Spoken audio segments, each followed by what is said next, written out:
आम्ही बाहेर ठिकाणी जात असताना आम्हाला एक जण माणूस गड्ड्यामध्ये अटकलेला दिसला. त्याची गाडी पुरी फसली होती.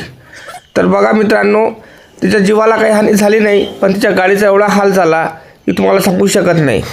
मग इथे मोठा गड्डा होता. तर आमच्या मित्रांनी एक काम केलं, हा गड्डा बुजवण्याचा प्रयत्न केला. आणि मग दादा आजूबाजूने येणारे लोक म्हणत होते का तुम्ही हे काम का करू राहिले. आम्ही म्हणत आहे जनसेवेसाठी काम करू राहिलो. इथे किती जणांचे ॲक्सिडेंट झाले, किती जणांचे पाय तुटले आणि आमच्या देखता किती जणांचे जीव गेले. तर हे लोकांना ऐकून लोक विचारात पडले. मग आम्ही सगळ्यांनी, माझ्या टीमनी सगळ्यांनी ही दगडं बिगडं माती आणून ही पूर्ण गड्डा बुजवण्याचा प्रयत्न केला. मित्रांनो, आम्ही हा जनसेवेसाठी करतो, समाजासाठी करतो. तर मित्रांनो, एक लाईक आणि चॅनलला सबस्क्राईब करायला विसरू नका. फेसबुक ग्रुप असेल तर फॉलो करायला विसरायचं नाही. आम्ही जनहितासाठी करतो.